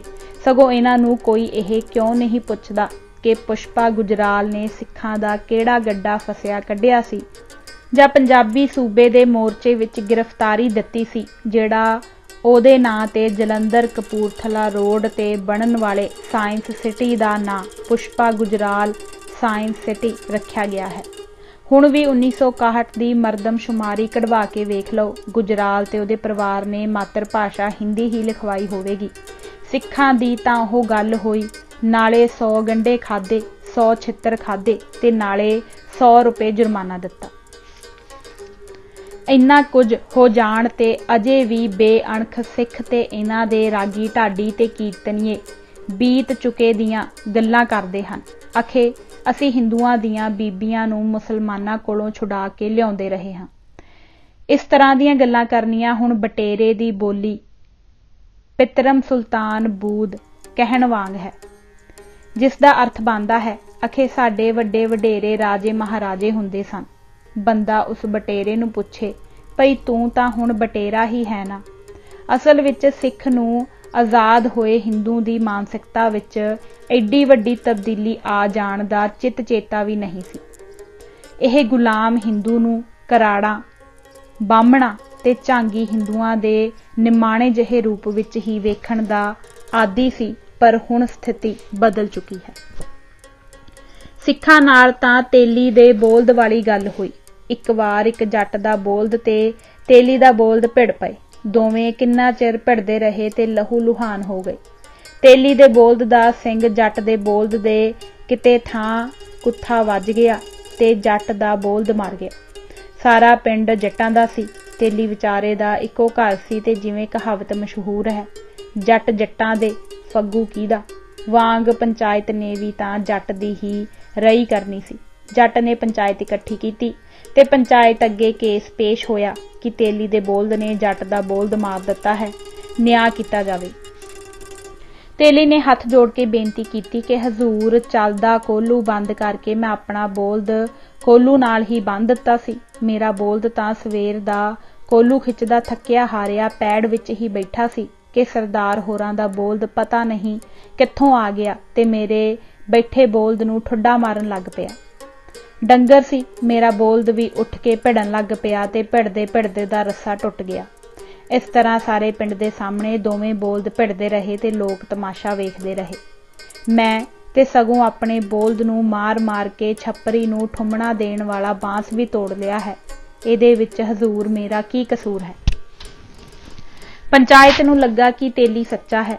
ਪੰਗਾ ਤਾਂ ਸਗੋਂ ਜੱਟ ਦੇ ਬੋਲਦ ਨੇ ਆ ਕੇ ਲਿਆ ਸੀ। ਇਹ ਤਾਂ ਇਸੇ ਤਰ੍ਹਾਂ ਦਾ ਹੀ ਕੇਸ ਹੈ ਜਿਵੇਂ ਕੋਈ ਕਿਸੇ ਨੂੰ ਕਤਲ ਕਰਨ ਦੇ ਇਰਾਦੇ ਨਾਲ ਕਿਸੇ ਦੇ ਘਰ ਜਾ ਵੜੇ ਤੇ ਆਪ ਮਾਰਿਆ ਜਾਵੇ। ਪਰ ਮਦਦ ਤਾਂ ਆਪਾਂ ਜੱਟ ਦੀ ਕਰਨੀ ਹੈ। ਹੁਣ ਕੀ ਕੀਤਾ ਜਾਵੇ? ਕਿਸੇ ਨੇ ਸਲਾਹ ਦਿੱਤੀ ਕਿ ਲਾਲ ਕਿਤਾਬ ਮੰਗਵਾ ਕੇ ਵੇਖੋ, ਉਹਦੇ ਵਿੱਚ ਪਹਿਲਾਂ ਦੇ ਹੋ ਚੁੱਕੇ ਇਹੋ ਜਿਹੇ ਕੇਸਾਂ ਦਾ ਵੇਰਵਾ ਦਰਜ ਹੈ। ਲਾਲ ਕਿਤਾਬ ਮੰਗਵਾ ਕੇ ਪੜ੍ਹੀ ਗਈ ਤੇ ਪੰਚਾਇਤ ਨੇ ਫੈਸਲਾ ਦੇ ਦਿੱਤਾ। ਅਖੇ ਲਾਲ ਕਿਤਾਬ ਬਖਾਨਿਓ, ਤੇਲੀ ਬਲਦ ਪੜਾਇਆ ਕਿਉਂ, ਖਲ ਖੁਆਏ ਕੀਆ ਮੁਸ਼ਟੰਡ, ਬੋਲਦ ਵੱਟੇ ਬੋਲਦ ਦੇਵੇ ਤੇਲੀ ਜੱਟ ਨੂੰ ਤੇ ਨਾਲ 100 ਰੁਪਇਆ ਦੰਡ। ਪਹਿਲੀ ਗੱਲ ਤਾਂ ਇਹ ਸੀ ਕਿ ਤੇਲੀ ਰੂਪੀ ਸਿੱਖ ਨੇ ਭਾਰਤ ਰੂਪੀ ਜੱਟ ਦੇ ਬੋਲਦ ਨਾਲ ਬੋਲਦ ਨਹੀਂ ਸੀ ਪੜਾਇਆ, ਸਗੋਂ ਭਾਰਤ ਰੂਪੀ ਜੱਟ ਦੇ ਬੋਲਦ ਨੇ ਸਿੱਖਾਂ ਦਾ ਅਕਾਲ ਤਖਤ ਢਾਇਆ, ਸਿੱਖ ਬੀਬੀਆਂ ਨਾਲ ਬਲਾਤਕਾਰ ਕੀਤੇ ਤੇ ਸਿੱਖਾਂ ਦੀ ਨਸਲਕੁਸ਼ੀ ਕੀਤੀ। ਜਿਵੇਂ ਉਲਟਾ ਤੇਲੀ ਤੇ ਇਹ ਇਲਜ਼ਾਮ ਲਾ ਦਿੱਤਾ ਗਿਆ ਸੀ ਕਿ ਇਹਦਾ ਕਸੂਰ ਇਹ ਹੈ ਕਿ ਇਸ ਨੇ ਖਲ ਖੁਆ ਕੇ ਇਹਨੂੰ ਤਕੜਾ ਤੇ ਮੁਸ਼ਟੰਡਾ ਬਣਾ ਦਿੱਤਾ ਹੈ। ਇਸੇ ਤਰ੍ਹਾਂ ਹੀ ਖਾੜਕੂਆਂ ਨੂੰ ਰੋਟੀ ਖਵਾਉਣ ਵਾਲਿਆਂ ਨੂੰ ਫੜ ਲੈਂਦੇ ਸਨ कि उन्हां नूं रोटी पानी दीआं सहूलतां दे के भारत सरकार विरुद्ध लड़न लई मदद करदे हो। टाडा एक्ट की धारा 3/4 इहो ही सी ਜਿਹੜੀ ਵਿਚਾਰੇ सिख रूपी तेली ते लगी ते ਇਹਦੇ ਵਿੱਚ ਉਹਨੂੰ ਦੂਰੀ सज़ा भी कर ਦਿੱਤੀ गई कि नाले ਤਾਂ जट ਨੂੰ ਬੋਲਦ ਵੱਟੇ ਬੋਲਦ ਦੇਵੇ ਤੇ ਨਾਲੇ दंड भी देवे।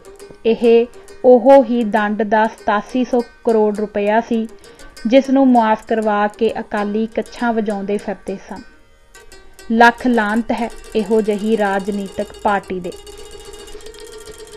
ਭਾਰਤ ਦੀ ਨਿਆਂ ਪ੍ਰਣਾਲੀ भी उस पिंड की पंचायत वर्गी है जिहड़ी अपने पिंड के जिमीदार नूं खुश करन लई किसी हद तक भी जा सकती है।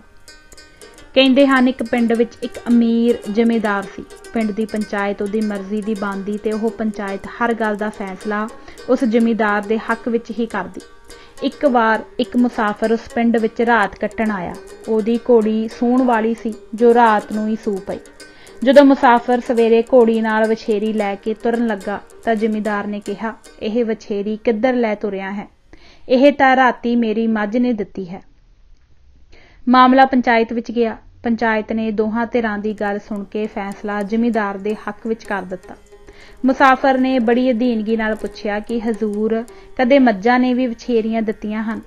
तां पंचायत वाले कहण लगे, लै जे पिछले साल ही जिमीदार साहिब दी मझ ने ऊंठ दे बच्चे नूं जन्म दित्ता सी, इसलिए वछेरी देनी उहदे लई की औखी सी।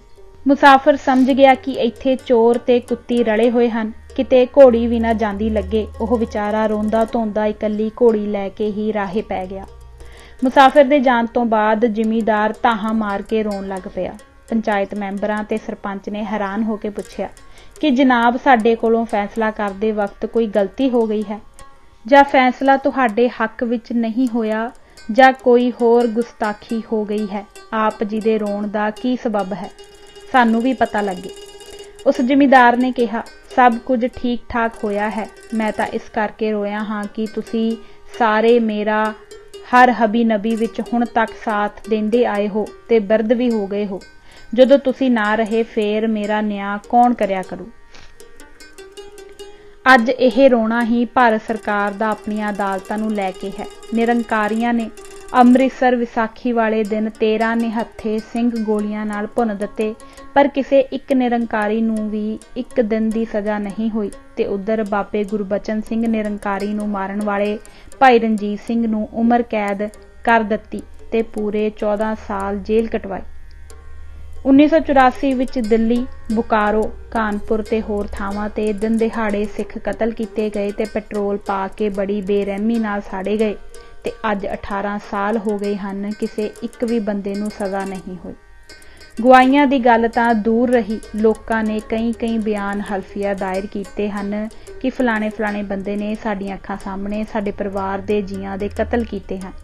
दूजे पासे भारत दे इतिहास विच पहली वार होया कि जदों इंदिरा गांधी की मौत तो बाद सिखां दा कतलेआम शुरू हो गया तो भारत की सुप्रीम कोर्ट नूं 31 अक्तूबर 1984 तो लैके 4 नवंबर 1984 तक ताला लगा रहा, ताकि जे किसी ने यह कतलेआम रुकवाउण लई जनहित पटीशन दायर कर दित्ती कि सरकार नूं फौरन कतलेआम बंद करन दा हुक्म दिता जावे तां सुप्रीम कोर्ट नूं अजिहा करना पवेगा। इसलिए 4 दिन छुट्टी करनी ही ठीक है।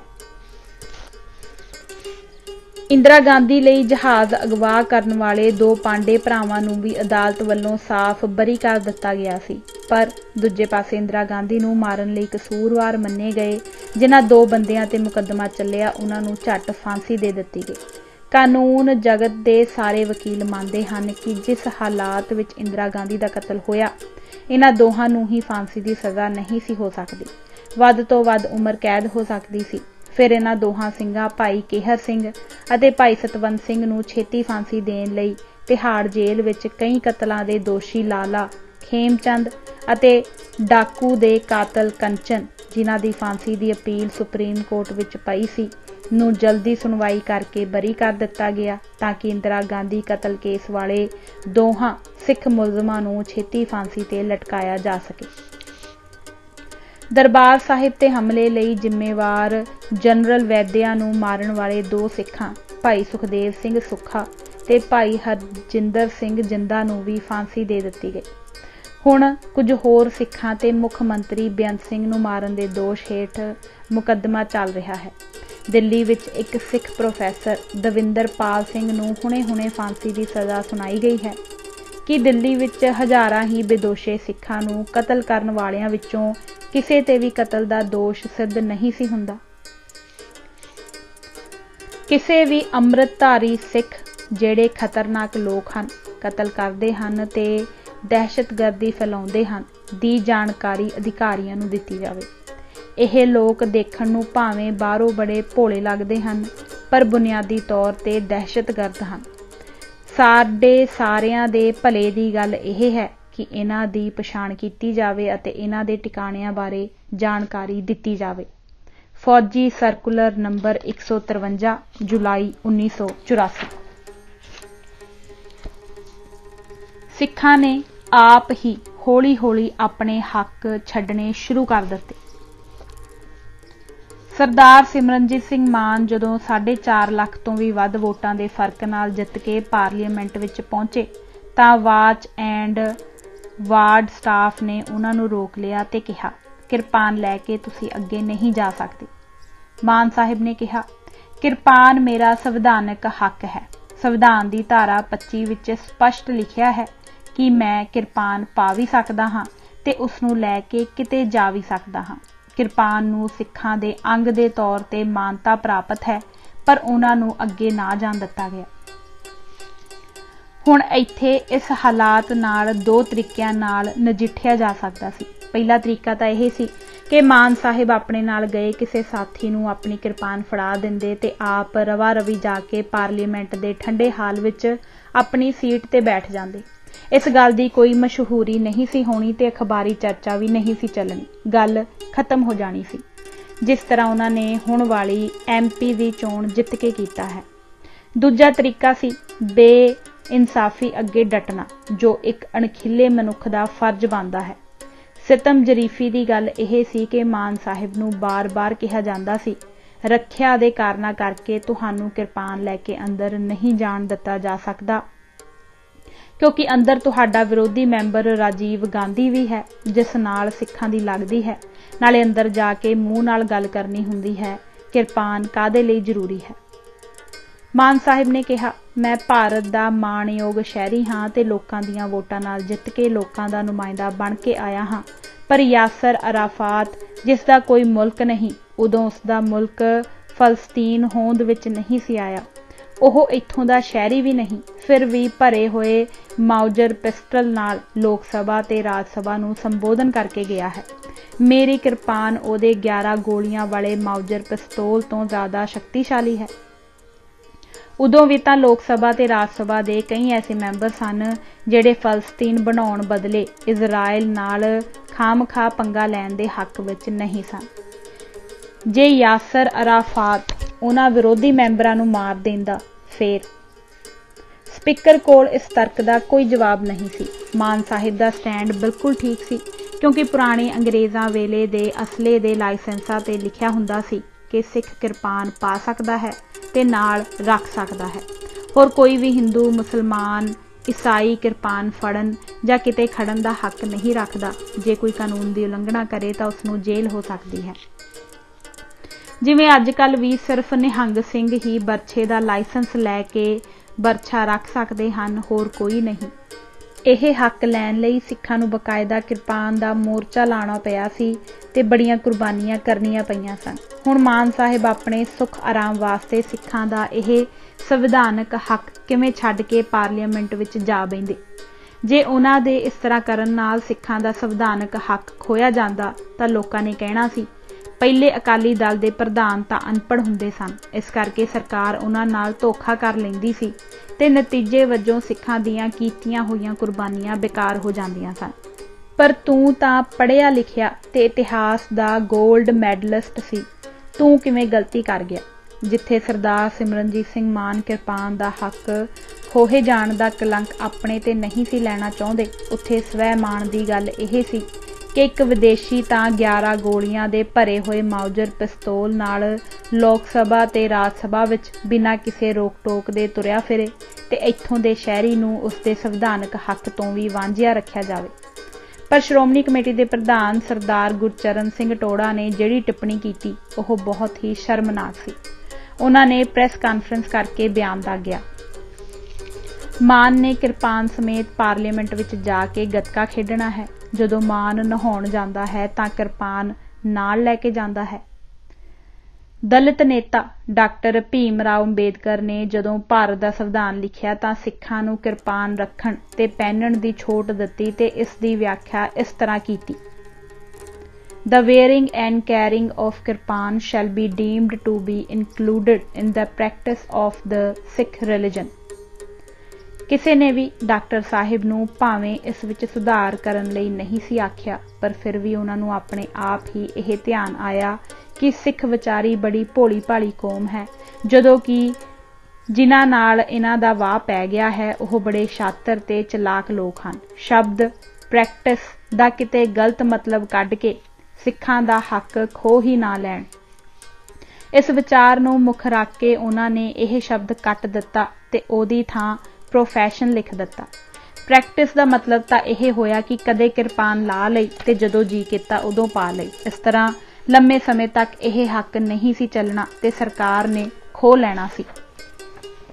पर प्रोफैशन लिखण नाल इस दा मतलब यह बनिया कि यह एक अंग है ते धार्मिक विश्वास है, इस नूं सदा नाल रखिया जा सकता है।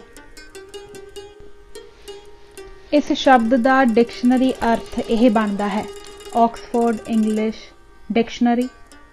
प्रोफेशन, टू अफर्म और declare one's faith in, allegiance to a religious principle, God, saint, etc. The act or fact of profession, the declaration. Promise or vow made on entering or religious order, the profession or religion. The declaration of or belief in or obedience to religion or a religion, hence the faith or religion which one professes। इस तरह इत्थे जो शब्द profession वरतिया गया है इसकी बहुत महत्ता है ते किरपान ते किसी भी तरह की पाबंदी नहीं ला जा सकती। मान लो जे सरकार ने कोई पाबंदी लाउणी होवे तां ओह संविधान विच सोध करके ही ला सकती है, जबानी कह देण नाल नहीं। कानून भी यह ही कहता है। According to H.M. Seervai in the constitutional law of India 12.33 P916, any law which prohibited Sikhs from wearing or carrying kirpans would be void unless such law was justified as necessary to public order, though not defined in the constitution। उपरोक्त सारी गल विच किरपान दे size दी किते भी गल नहीं आई। जे है तां अमन कानून, शांति सुरक्षा जां ला एंड ऑर्डर दी। अजे तक ऐसा कुछ नहीं होया जिस नाल किरपान ते पाबंदी लगदी। इसलिए अजे तक किरपान पहननी ते अपने नाल रखनी सिखां दा जमांदरू हक है। किसी दे जमांदरू अधिकार ते कोई पाबंदी लाउणी होवे तां ओह संविधानक सोध करके ही लाई जा सकती है। पहला अंग्रेज़ां ने भी 25 जून 1914 नूं किरपान ते पाबंदी लाई सी। 19 मई 1917 नूं अंग्रेज़ सरकार ने पूरे भारत विचों किरपान तो पाबंदी चुक लई सी ते किरपान पहन के सिख किते भी जा सकदा सी। पहली संसार जंग तो बाद हवाला चिट्ठी नंबर 6221 द्वारा फौजियां नूं भी किरपान पहनण दी इजाजत दे दित्ती गई सी। अंग्रेज़ सरकार वेले किरपान दा हक लैण लई मोर्चे लाउणे पए सन ते सिखां नूं कई कुर्बानियां करनियां पईयां सन ते जेल कटनी पई सी। सरदार सिमरनजीत सिंह मान नूं यह भी डर सी कि जे किरपान दा हक खोया गया, जिहड़ा कि खोया ही गया है, तां लोकां ने कहना है तैनूं की होया। तू किरपान नूं बाहर रख के आप भज के अंदर जा वड़िया ते सिखां दियां कीतियां कुर्बानियां नूं पढ़े लिखे हो के खूह विच सुੱਟ दिता। उन्हां दिनां विच ही साडी पार्टी ने पंजाब विच रोस मार्च रखिया होया सी। स्टेजां ते पुकार पुकार के असां यह गल दसी, पर लोकां ते कोई बहुता असर ना होया ते उल्टा लोक मान साहिब दे ही विरुद्ध हो गए। लोकां दे मूँह ते इहो गल चढ़ी होई सी। मान किरपान नूं फड़ के बह गया ते अंदर गया ही नहीं। पर बाद विच बीबी बिमल कौर खालसा पत्नी शहीद भाई बेअंत सिंह ते बीबी रजिंदर कौर बुलारा पार्लीमेंट विच चलियां गईयां सन। बीबी बुलारा ने राजीव गांधी वाल हथ करके कहा सी, मनुखता दा कातल आ बैठा है, पर स्पीकर ने यह शब्द हाउस की कार्रवाई विचों ही कढ दिते। अज जे कोई पिछला रिकार्ड वेख के यह जानना चाहे कि बीबी बुलारा ने की कहा सी, तां रिकार्ड वेखण ते पता लगेगा कि कुछ भी नहीं सी कहा। बीबी बिमल कौर खालसा ने भी जो खरियां खोटियां सुनाइयां ओह भी हाउस की कार्रवाई विचों कढ दित्तियां गईयां। इसे तरह ही मान साहिब भी जो कहिंदे उहनूं भी हाउस की कार्रवाई विचों कढ ही दिता जाना सी। पर मान साहिब वेले नहीं बैठे रहे। उन्होंने किरपान की गल दुनिया पद्धर ते उठाई। यूएनओ, अमरीका, इंग्लैंड ते होर सब देशों नूं दस्सिया कि वेख लो भारत की सरकार ने किवें सिखां दा हक धक्के नाल खोया है। अमरीका की secretary of state madam Robin Raphel Bharat आई तां मान साहिब नूं उसने पुछया, तुसीं किरपान तो बिना पार्लीमेंट विच क्यों नहीं जांदे? तां मान साहिब ने कहा, यूअर एक्सीलेंसी, अमरीका विच किन्ने राष्ट्रपति गोली नाल मारे जा चुके हैं?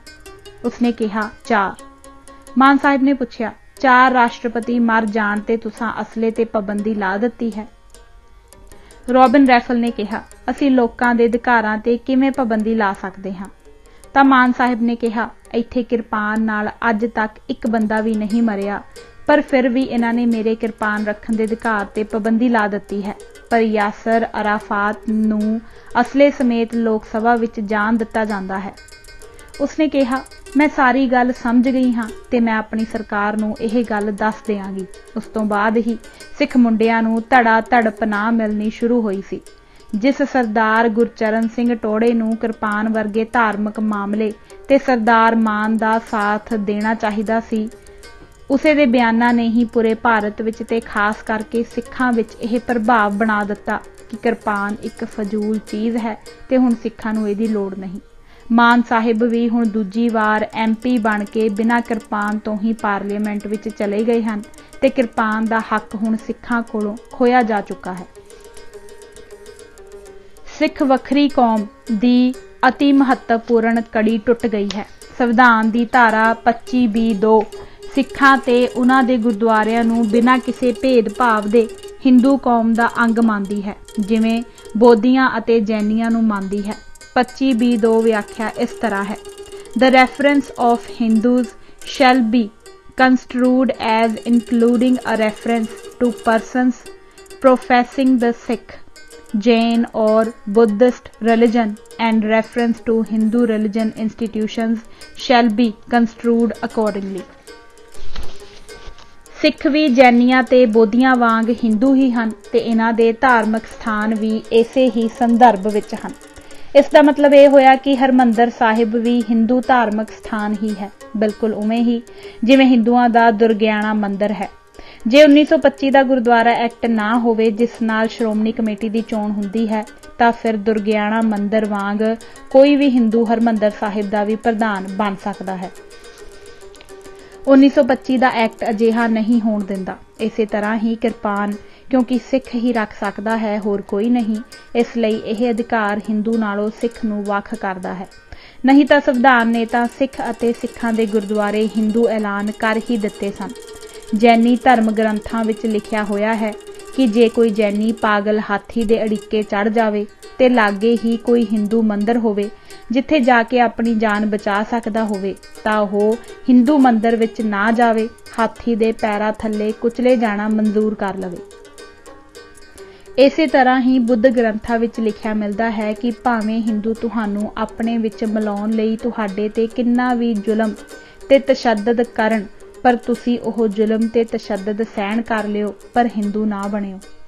जे हिंदुआं नालों इन्ना पाड़ा पा चुके जैनी ते बोधी हिंदू धर्म विच विलीन हो चुके हन तां सिखां नूं सिर्फ किरपान ही वखरी पछाण दे के अलग रखदी सी।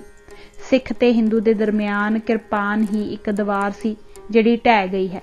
हुण सिख दाड़ियां करके हिंदुआं नालों वखरे नहीं अखवा सकणगे, क्योंकि दाड़ियां तां विश्व हिंदू परिषद दे कई कट्टड़ ब्राह्मणां दियां भी हन।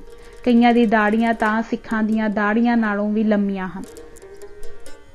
ਹੁਣ ਸਿੱਖਾਂ ਦੇ 5 ਕਕਾਰਾਂ ਵਿੱਚੋਂ ਇੱਕ ਕਕਾਰ ਖੁੱਸ ਗਿਆ ਹੈ, ਪਰ ਕਿਸੇ ਵੀ ਸਿੱਖ ਨੇ ਚਿੰਤਾ ਨਹੀਂ ਕੀਤੀ। ਹੁਣ ਜਦੋਂ ਦਿਨੋਂ ਦਿਨ ਇੱਕ ਦੂਜੇ ਕਕਾਰ ਕੇਸ ਖੁੱਸ ਰਹੇ ਹਨ ਤਾਂ ਹਰ ਸਿੱਖ ਚਿੰਤਾ ਕਰ ਰਿਹਾ ਹੈ, ਪਰ ਇਹ ਕਿਉਂ ਨਹੀਂ ਸੋਚਦੇ ਕਿ 5 ਕਕਾਰ ਹੀ ਸਿੱਖੀ ਲਈ ਜ਼ਰੂਰੀ ਹਨ।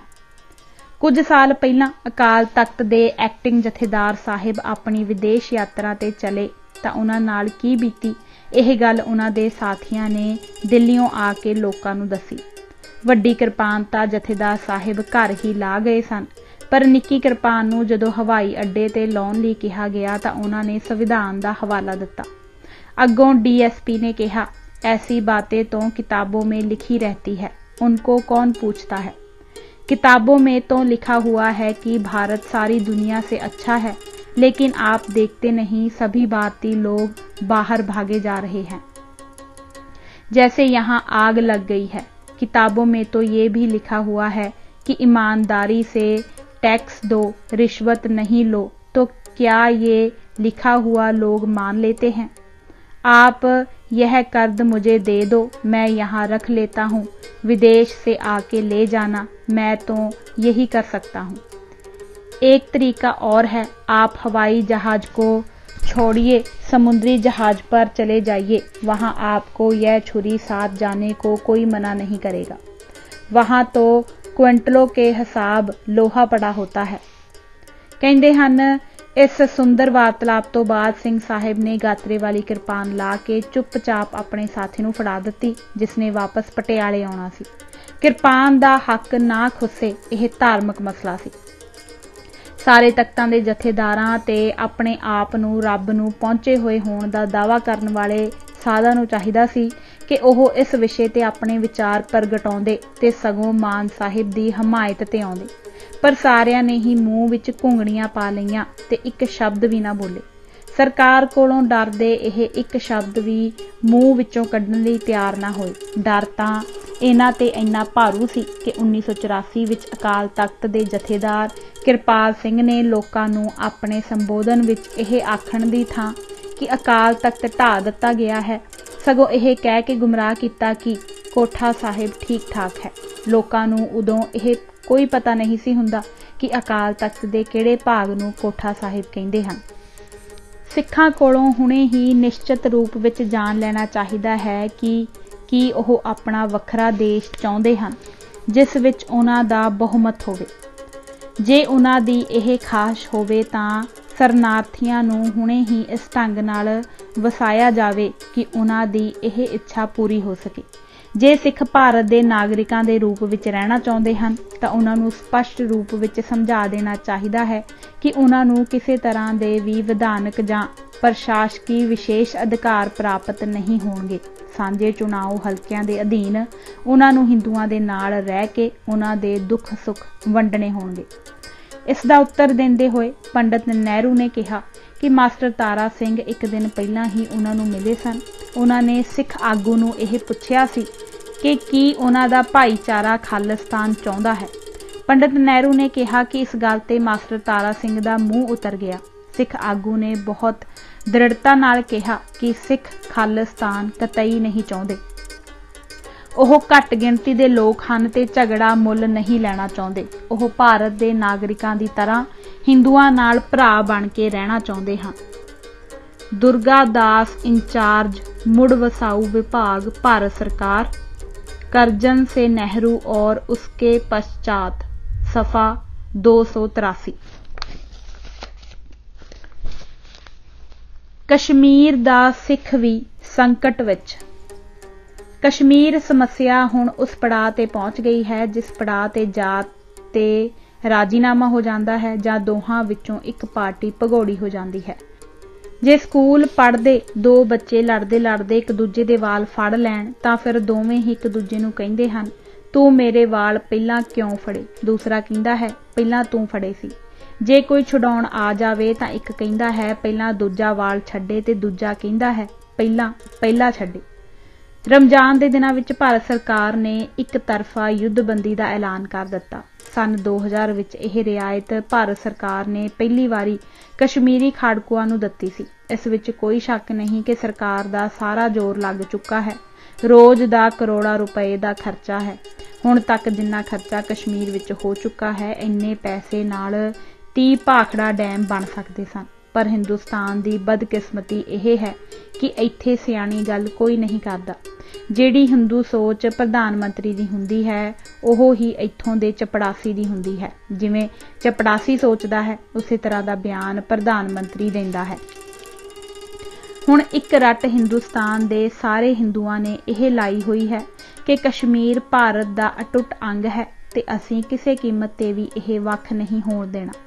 हुण इन्हां नूं कोई यह पुछे कि यह अटुट अंग किवें है।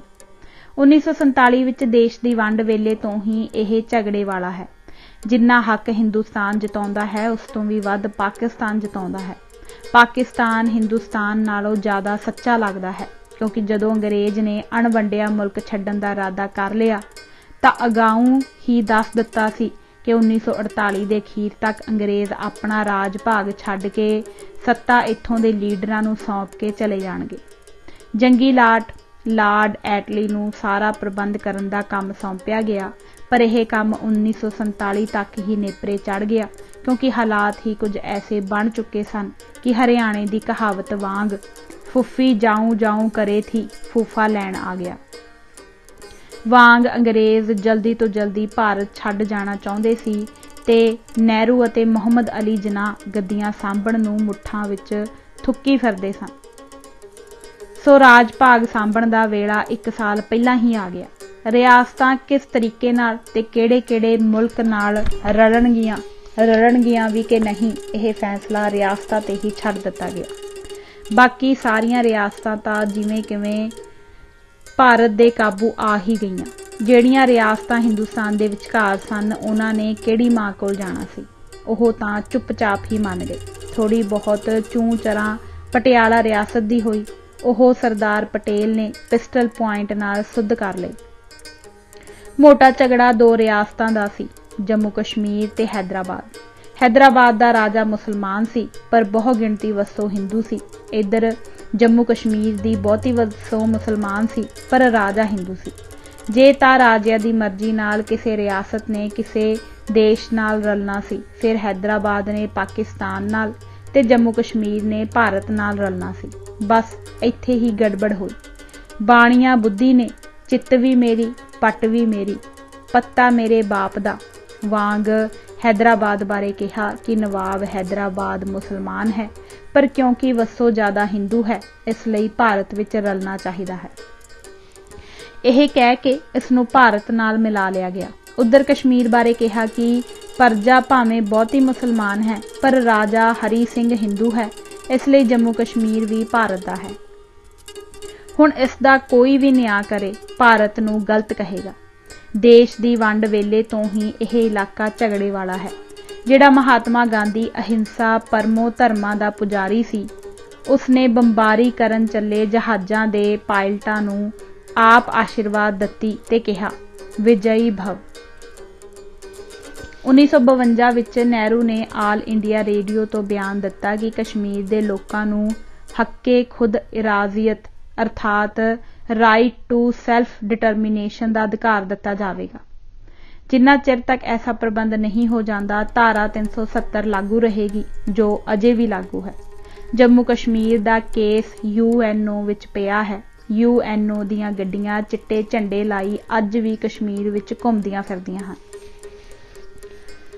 कई हिंदू कहते हैं कश्मीर विच विल्लो दी लकड़ी पैदा हुंदी है, जिस दे क्रिकेट खेडण वाले बैट ते होर खेडां दा समान बनदा है। इसलिए यह पाकिस्तान नूं किवें दिता जा सकदा है।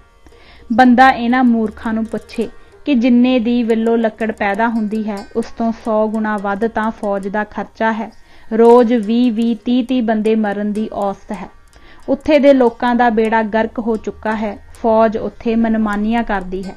जदों सरदार सिमरनजीत सिंह मान ने उत्थों दे लोकां दी शिकायतां सुनन लई ते फौज ते अर्ध फौजी बलां दीयां वधीकियां जानन लई श्रीनगर दा दौरा कीता तां मैं भी नाल सां। कश्मीरी औरतां ने अपने ते होए जुल्म दसे, जिस नाल कंधां भी कंबदियां सन। कुछ औरतां जो एक वाकिया दिया चश्मदीद गवाह सन ने रो रो के सरदार सिमरनजीत सिंह मान नूं दसिया कि कश्मीर दे लाल चौक दे सामने वाले बाजार विच सिख फौजी तैनात सन।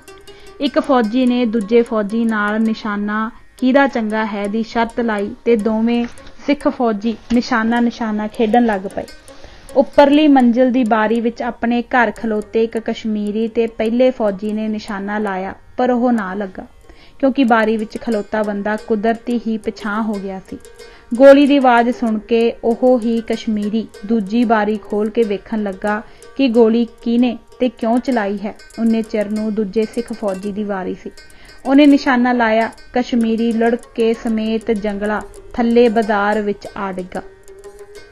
बाकी सिख फौजियां ने ठीक निशाना मारन वाले फौजी नूं शाबाश दित्ती ते खुश होए।